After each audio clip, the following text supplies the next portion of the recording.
मैनपुरी गांधी जयंती के अवसर पर कलेक्ट्रेट स्थित सभागार में जिला अधिकारी अविनाश कृष्ण सिंह, एडीएम रामजी लाल मिश्र, नगर पालिका अध्यक्ष संगीता गुप्ता, भाजपा वृत्त क्षेत्र के उपाध्यक्ष आलोक गुप्ता सहित तमाम अधिकारियों कर्मचारियों ने राष्ट्रपिता महात्मा गांधी तथा पूर्व प्रधानमंत्री लाल बहादुर शास्त्री जी की जयंती पर उनके चित्र पर माल्यार्पण कर उन्हें याद किया।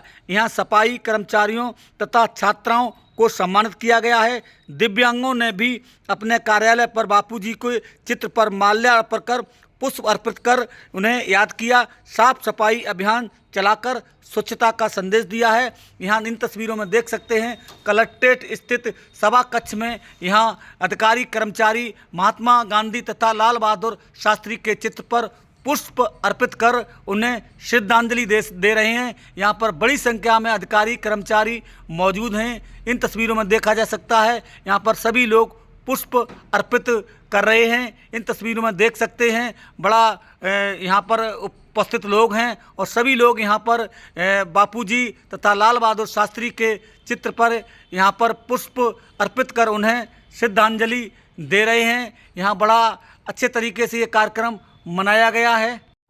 यहाँ पर लाल बहादुर शास्त्री और बापूजी की कार्यों को याद किया गया है। इन तस्वीरों में देखा जा सकता है यहाँ पर एनसीसी के छात्रों, सफाई कर्मचारियों को जिलाधिकारी ने स्मृति चिन्ह दे करके इन्हें सम्मानित किया है। यहाँ पर सफाई कर्मचारियों को माल्यार्पण भी किया गया है। इन तस्वीरों में देखा जा सकता है यहाँ पर खादी भंडार पर उनके कर्मचारियों ने बापूजी के चित्र पर पुष्प अर्पित करके उन्हें श्रद्धांजलि दी गई है। इन तस्वीरों में देख सकते हैं यहाँ पर खादी आश्रम पर इन तस्वीरों में देख सकते हैं दिव्यांग अपने कार्यालय पर यहाँ बापूजी को चित्र पर पुष्प अर्पित कर श्रद्धांजलि दी है तथा साफ सफाई अभियान चलाकर स्वच्छता का संदेश दिया है। इन तस्वीरों में देख सकते हैं यहाँ दिव्यांग होते हुए भी ये झाड़ू लगाकर स्वच्छता का संदेश दे रहे हैं। इन तस्वीरों में देख सकते हैं बड़ा अच्छी तरीके से ये दिव्यांग झाड़ू लगा रहे हैं। राष्ट्रपिता महात्मा गांधी जी और पूर्व प्रधानमंत्री स्वर्गीय लाल बहादुर शास्त्री जी का आज हम लोग जन्म दिवस मना रहे हैं। राष्ट्रपिता महात्मा गांधी जी का इस देश के आज़ादी में, भारत के समाज के निर्माण में और इस राष्ट्र के विकास में क्या योगदान है, इसको भुलाया नहीं जा सकता है। इसलिए महात्मा गांधी को देश का राष्ट्रपिता कहा गया। अब जब राष्ट्रपिता कहा गया तो दो मुख्य बातें बहुत सहज समझ में आती है। एक तो राष्ट्रपिता होने के कारण प्रकारांतर से हमारे देश की एक पहचान जो होती है कि भारतवर्ष कैसा होगा, यहाँ के लोग कैसे होंगे, यहाँ के लोगों के स्वभाव संस्कार कैसे होंगे, ये उस परिवार के जैसे मुखिया से जाना जाता है, वैसे ही इस राष्ट्र के पिता होने के नाते पूरी दुनिया भारत की पहचान महात्मा गांधी के रूप में करती है। भारतवासियों की पहचान भारतवासियों को उसी रूप में देखती है कि जैसे इस देश के राष्ट्रपिता वैसे ही देश के नागरिक। और दूसरा, हम सभी का यह दायित्व भी बनता है, जैसे परिवार में बच्चों का दायित्व बनता है कि जैसे कहते हैं बाप समान बन के दिखाओ, जैसा बाप वैसा बेटा।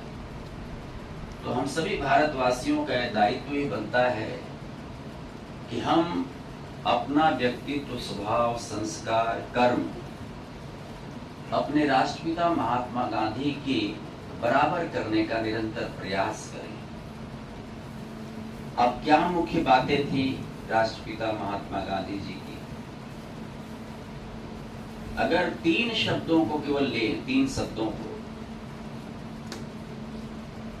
तो राष्ट्रपिता महात्मा गांधी जी की अगर तीन शब्दों में व्याख्या किया जाए, उनके जीवन, उनके रहन सहन, उनके उठने बैठने, उनके कर्म करने, उसमें सरलता, स्वच्छता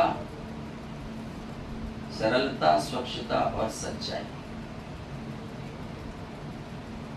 ये महात्मा गांधी जी की विशेषता है। जीवन पर्यंत जब से वह उन्होंने कर्म क्षेत्र में कदम रखा, काठियावाड़ में जो पोरबंदर है, महात्मा गांधी जी का पैतृक आवास देखने का मुझे मौका मिला था।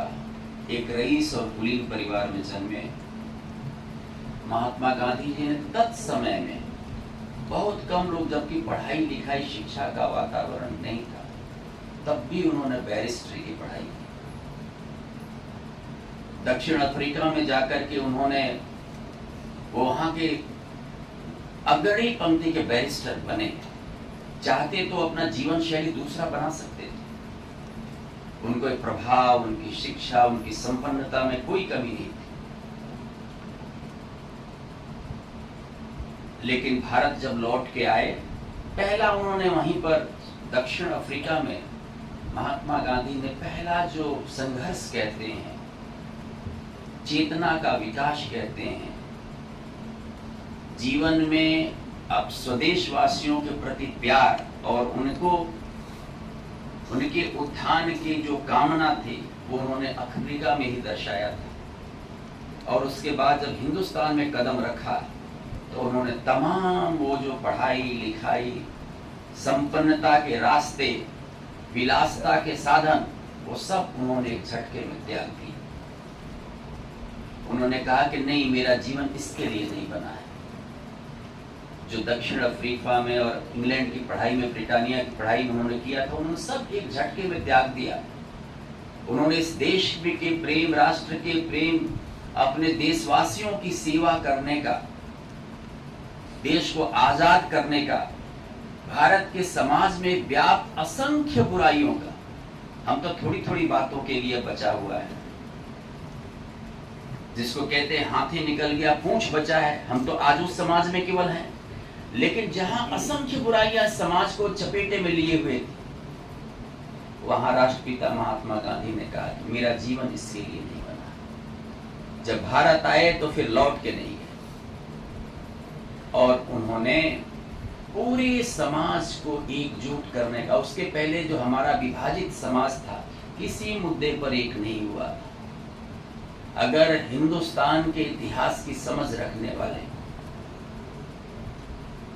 और हिंदुस्तान के आध्यात्मिक विकास में योगदान देने वालों के विषय में जानकारी रखने वाले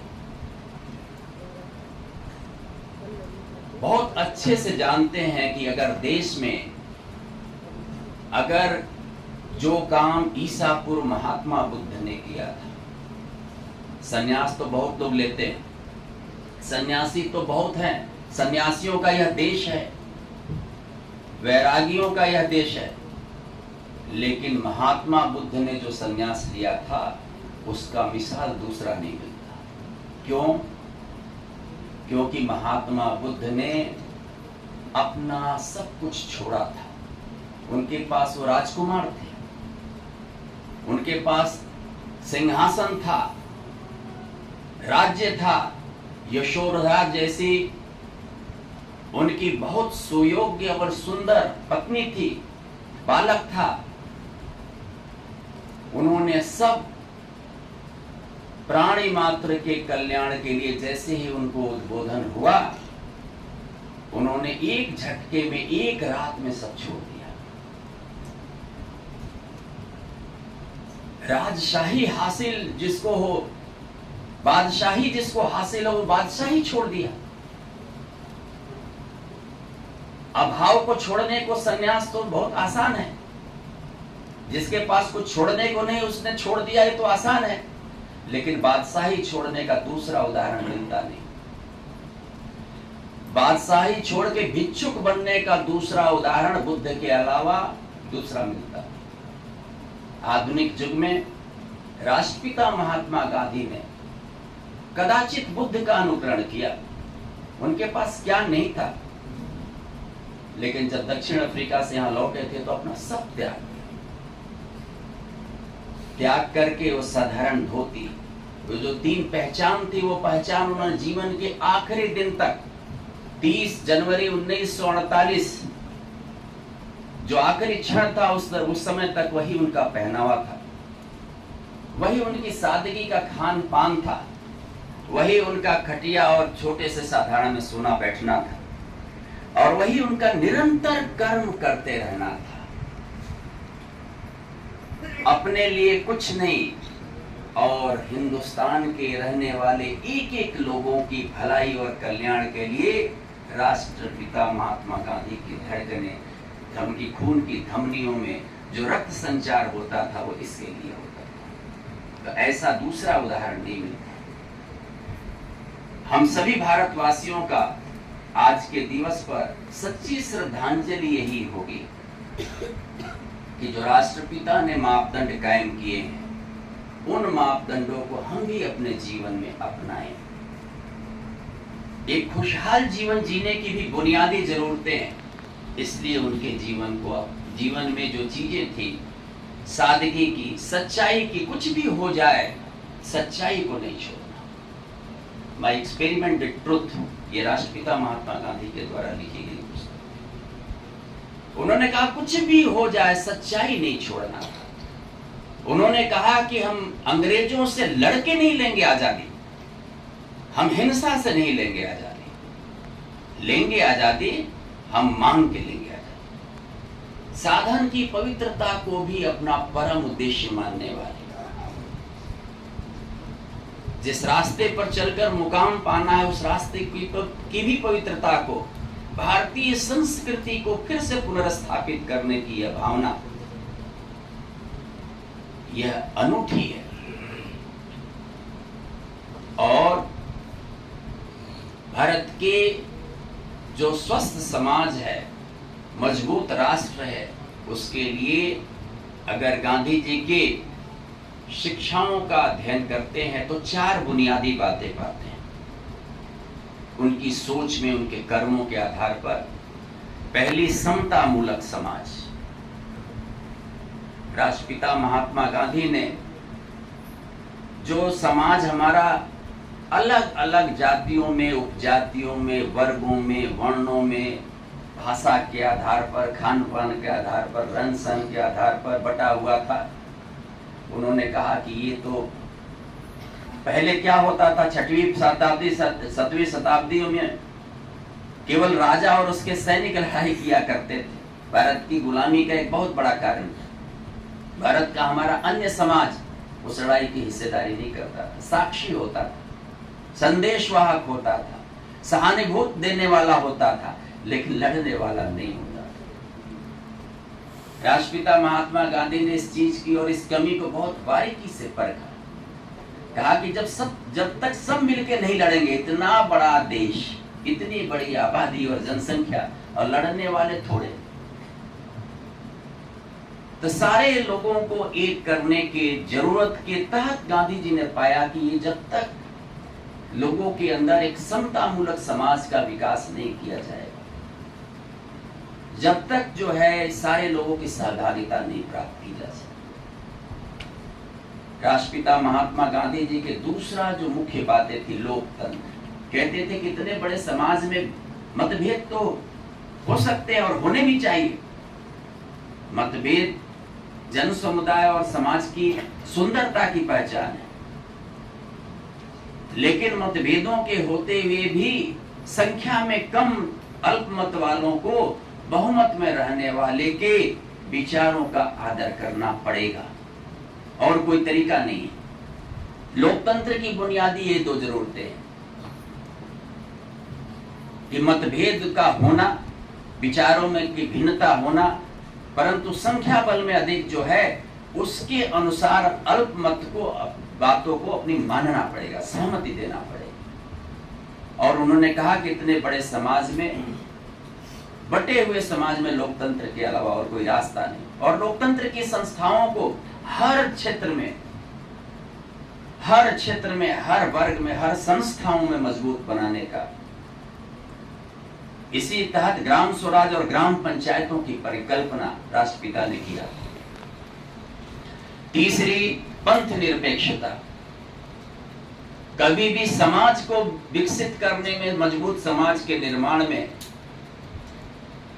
आस्था और धर्म को आड़े नहीं आने देना चाहिए। ये निजी विषय का वस्तु है, कौन किसको कैसे मानता है। आस्था को कभी भी समाज के निर्माण और राष्ट्र के विकास का साधन नहीं बनाया जा सकता। और चौथी बात, समग्र विकास की कल्पना।